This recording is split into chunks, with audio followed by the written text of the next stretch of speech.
മതിയമ്മേ, കുറച്ചുകൂടി കഴിക്കടാ. എനിക്ക് മതിയമ്മേ, വയറ് പറഞ്ഞു.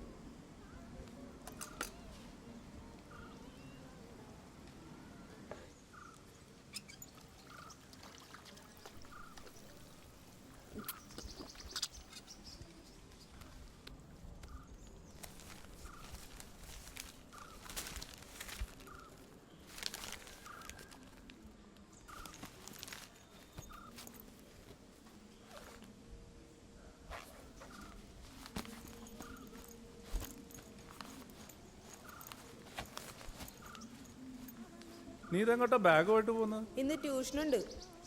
ഓണത്തിന്റെ അന്നൊരു പഠിപ്പ്. ഈ ജൂതനത്തെ പ്രാന്തണ്ട. അതെ, അവന്റെ ബാഗിൽ എന്താണെന്നറിയാവോ? ആ ജൂതമാഷിനുള്ള ഓണസദ്യയാ. അല്ലേലും അവന് എൻ്റെ സ്വഭാവമാണ്. അന്യരുടെ ദുഃഖത്തില് വിഷമിക്കുന്നതേ. പിന്നെ കാരണവന്മാരായിട്ടെ ആ ജൂതനോട് ചെയ്ത പാവങ്ങളെ ആ കുട്ടിയായിട്ട് അങ്ങോട്ട് തീർക്കട്ടെ. എന്ത് പാവം ചെയ്തെന്നാണ് നീ പറയണത്? ജൂതന്റെ അമ്മയും പെങ്ങളും ഇസ്രായേലിലേക്ക് പോയി. നാട് കണ്ടാൻ നടന്ന ജൂതനെ കുറിച്ച് യാതൊരു വിവരവുമില്ല. അപ്പൊ ഇവിടെ അനാഥമായി കിടക്കണ ഭൂമി കണ്ടപ്പോൾ ജന്മന കൃഷിക്കാരായ എൻ്റെ അച്ഛനും ഇളയച്ചന്മാരും കൂടി കുറച്ച് ഭൂമി വളച്ചു കെട്ടി കൃഷി ചെയ്തു. ഞങ്ങൾ മാത്രമൊന്നുമല്ല, നാട്ടുകാരിൽ പകുതി മുക്കാൽ പേരും ജൂതന്റെ പറമ്പ് വളച്ചു കെട്ടി എടുത്തിട്ടുണ്ട്. ഇതിലൊരു ഗുണപാഠമുണ്ട്. നമ്മളെ ഭൂമി നമ്മൾ നോക്കിയില്ലെങ്കിൽ അത് കരക്കാരും ഉണ്ടാവും. ഇതിന് ഗുണപാഠമെന്നല്ല പറയാ, വഞ്ചന, തട്ടിപ്പ്, ചതി എന്നൊക്കെയാ പറയാ. പറ്റിച്ചെങ്കിൽ നന്നായി പോയി. അതിൻ്റെ ഒരു ഓഹരിയാണ് നീ ഇപ്പം തിന്നുന്നത്.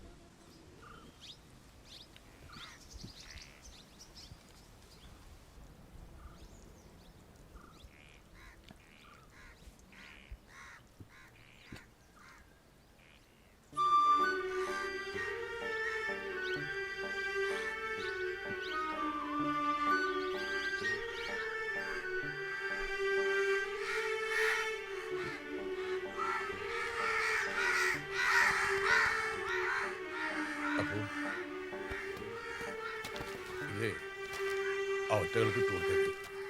ഞാൻ ചെന്നാൽ എന്നെ കുത്തിപ്പറിക്കും. ഞാൻ കൊടുക്കില്ല, കള്ളക്കാക്കകൾ. കൊടുത്തേരാ, എന്നെ കുത്തിപ്പറിക്കാനുള്ള ആരോഗ്യ ഒറ്റകൾക്ക് വേണ്ടേ? ഒന്നുമില്ലെങ്കിൽ മാളയിൽ എന്നെ തിരിച്ചറിയുന്ന ഏക ജീവികളവരാ. കൊടുത്തേര്.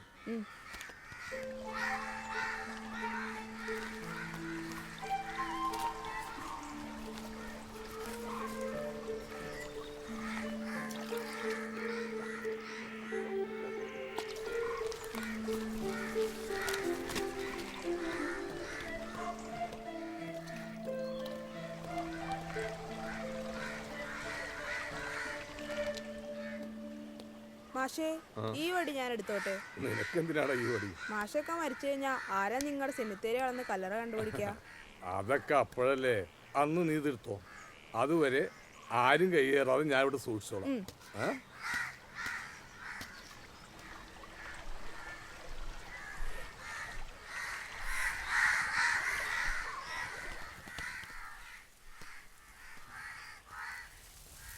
ആരോ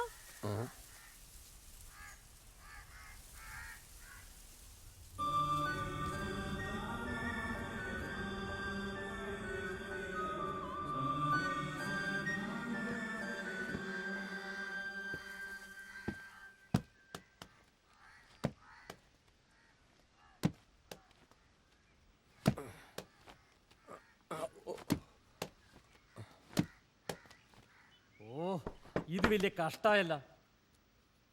നിങ്ങളോട് പറഞ്ഞിട്ടില്ല ഇവിടെ കയറരുതെന്ന്. എന്താ ഞാൻ പോലീസിനെ വിളിക്കണോ? അയ്യോ വേണ്ട, ഞാനൊരു സ്റ്റാമ്പ് വാങ്ങിക്കാൻ വന്നതാ. ആർക്ക് കത്തേക്കാനാണാവോ? എത്ര പൈസയുടെ? 50 പൈസയുടെ.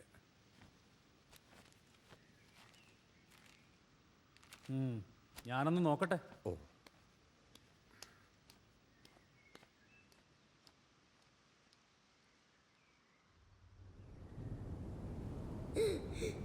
ആരോ ആരോ നീ ഇന്ന് പള്ളിക്കൂടത്തിൽ പോകുന്നില്ലേ? വേണ്ട മച്ചി, എന്നെ കാക്ക കുത്തും. ആവശ്യമില്ലാത്ത പണിക്ക് പോയിട്ടല്ലേ? ദാ ഇത് പിടിച്ചോണ്ട് പോയാ മതി, കാക്കയൊന്നും കൊത്തൂല.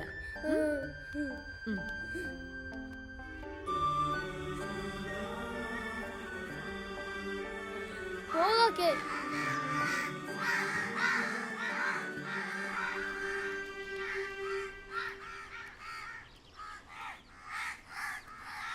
ഇയാൾക്കെന്താ പ്രാന്തുണ്ടാ?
ജൂതന് ഭാഗ്യമുണ്ടെങ്കിലേ അവനിപ്പോ നിന് പുറത്താ. നിന്നാടാ.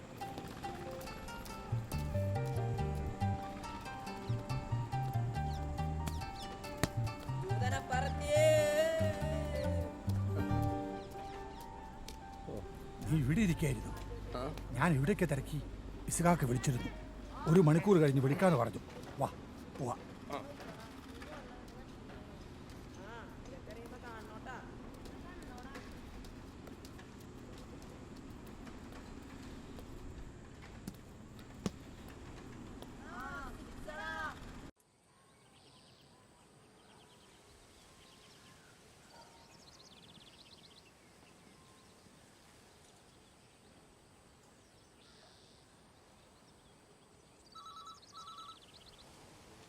യൂതർക്കുള്ള ഫോണാണ്, ചെന്നെടുത്തു.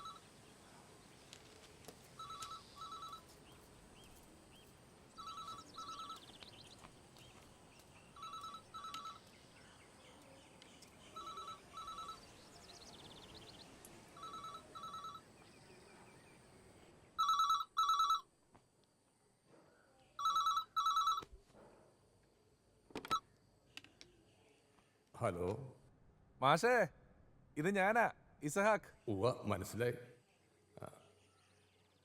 അവരെ കണ്ടോ? കണ്ടോന്ന് ചോദിച്ചാ ഞാൻ നേരിട്ട് കണ്ടില്ല. അസോസിയേഷന്റെ സെക്രട്ടറി കണ്ടത്, സംസാരിച്ചതും. അമ്മയ്ക്ക് മാഷോട് കുറച്ച് പരിഭവമൊക്കെ ഉണ്ട്. പക്ഷെ കുഴപ്പമില്ല, ഞാൻ നേരിട്ട് എന്ന് കണ്ട് നടന്നതെല്ലാം അവരെ പറഞ്ഞ് മനസ്സിലാക്കിക്കോളാം. മാഷ് ഒരു 6 മാസം കൂടെ വെയിറ്റ് ചെയ്യും. അതുവരെ മാഷ് സന്തോഷമായിട്ട് ജീവിക്കേ. ലോകത്ത് എല്ലാവരും സന്തോഷമായി ജീവിക്കണമെന്ന ഇസാക്കിൻ്റെ ആ നല്ല മനസ്സിന് ദൈവം നല്ലതേ വരുത്തും. വെക്കട്ടെ.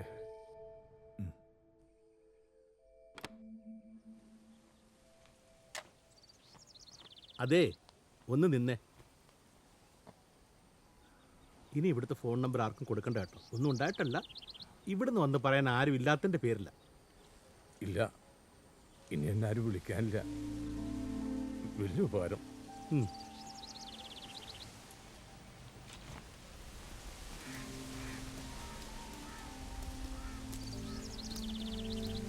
ഉമ്മാച്ചിയെയും സലോമയെയും കണ്ടു എന്ന ഇസഹാക്കിൻ്റെ വാർത്ത എന്നേക്കാളേറെ സന്തോഷിപ്പിച്ചത് വീരാങ്കുഞ്ഞിനെയായിരുന്നു. പണ്ടെങ്കോ വാവാച്ചി കൊടുത്ത ഒരു ഷർട്ടിൻ്റെയും നിക്കറിൻ്റെയും തുണിക്കഷ്ണത്തിന് പ്രത്യോപകാരമായി അവൻ തന്നത് അവൻ്റെ ജീവിതം തന്നെയായിരുന്നു. ചുട്ടുകൊള്ളുന്ന വെയിലത്ത് തണലായും തളർന്നു വീഴുമ്പോൾ താങ്ങായും അവൻ മാത്രമേ എനിക്കുണ്ടായിരുന്നു. അധ്യായം 10, വാക്തത്വ ഭൂമിയിലേക്ക്. ഇനി അങ്ങോട്ട് വായിക്കണ നാസറേ. ഔറോണി എഴുത്ത് മതിയാക്കി പോയപ്പോൾ ബാക്കിയുള്ളത് ഇസ്ഹാക്കിന് പറഞ്ഞു കൊടുത്തത് ഞാനല്ലേ. പക്ഷെ ഞങ്ങൾക്ക് അറിയേണ്ട പറ്റി. എനിക്കത് കേൾക്കണ്ട മക്കളെ.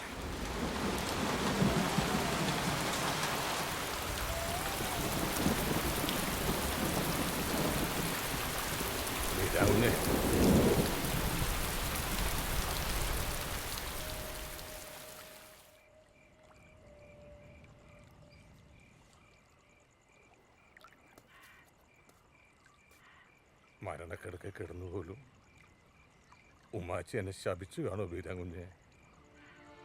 കാക്കത്തടൽ പോലും ഇല്ലാത്തിടത്ത് ഉമ്മാച്ചിയും പെങ്ങളെ തനിച്ചാക്കി ആർക്കും വേണ്ടാത്ത ചരിത്രം എഴുതാൻ പോയി ഈ മകനെ ഓർത്ത് അവര് ശപിച്ചു കാണും വീരാങ്കുഞ്ഞെ. നീ എന്തൊക്കെയായി പറയുന്ന? 6 മാസം കഴിഞ്ഞാൽ അമ്മയെ കാണാനുള്ള ഏർപ്പാടുണ്ടാക്കാൻ ഇസഹാക്ക് പറഞ്ഞതല്ലേ? ഇസഹാക്ക് അന്യൻ്റെ സന്തോഷത്തിന് വേണ്ടി ഒരു കള്ളം പറയുന്നതിൽ തെറ്റില്ല എന്ന് വിശ്വസിക്കുന്നവൻ. ഇസഹാക്ക് നല്ലവനാ. ഒരു കള്ളം എൻ്റെ സന്തോഷത്തിന് വേണ്ടി അവൻ പറഞ്ഞു.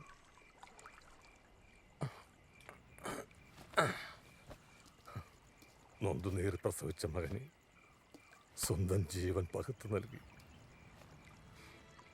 പഴയ നിയമത്തിലെ മോശയെപ്പോലെ സ്വന്തം കല്ലറയിലേക്ക് നടന്നു നീങ്ങുന്ന എൻ്റെ ഉമ്മാച്ചി ആ സ്വർണത്തിലെ പാതി മറിഞ്ഞ ഓർമ്മയിൽ ഞാൻ കണ്ടു വീരാങ്കുഞ്ഞെ. എന്നിട്ട് ഞാൻ ഉമ്മാച്ചിയെ തേടി നടന്നു. പെറ്റമ്മ മരിച്ചു എന്നൊക്കെ എങ്ങനെയാ ഒരു മകന്?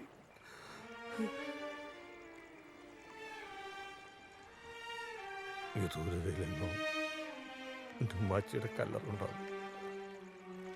കാലകീടങ്ങൾ തിന്നു തീർക്കും മുമ്പ് അതും തേടിയുള്ള എൻ്റെ യാത്ര ഞാൻ തുടങ്ങുകയാണ്.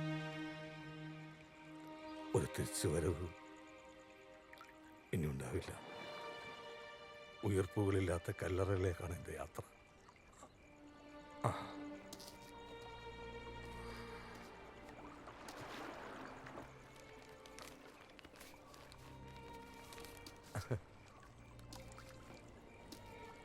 ഒരു മനുഷ്യായുസ് നഷ്ടപ്പെടുത്തി ഞാൻ കോറി വരച്ചിട്ട് കടലാസ് കഷ്ണങ്ങൾ നിന്നേൽപ്പിക്കുക.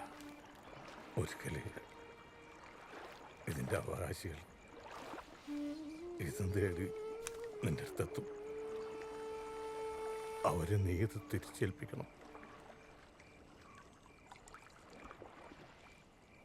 അഥവാ ആരും വന്നില്ലെങ്കിൽ ഒരു കട്ടൻ ചായ തിളപ്പിക്കാനുള്ള ഊർജ്ജം ഇതിനുണ്ട്.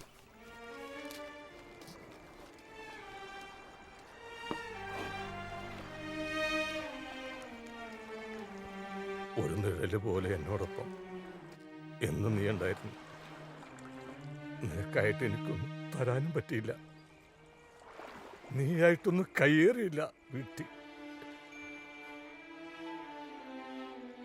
ഒരിക്കലും രക്ഷപ്പെടാത്ത മകന്റെ രക്ഷയ്ക്ക് വേണ്ടി എന്റെ മാച്ചു തന്നതാ ഈ മെസൂസ. ഒരു ജൂതനിത് ഒരു മുസ്ലിമാന് കൊടുക്കാൻ പറ്റുമെന്ന് എനിക്കറിയില്ല. എന്റെ കയ്യിൽ ഇത് മാത്രമേ ഉള്ളൂ ബീന കുഞ്ഞേ.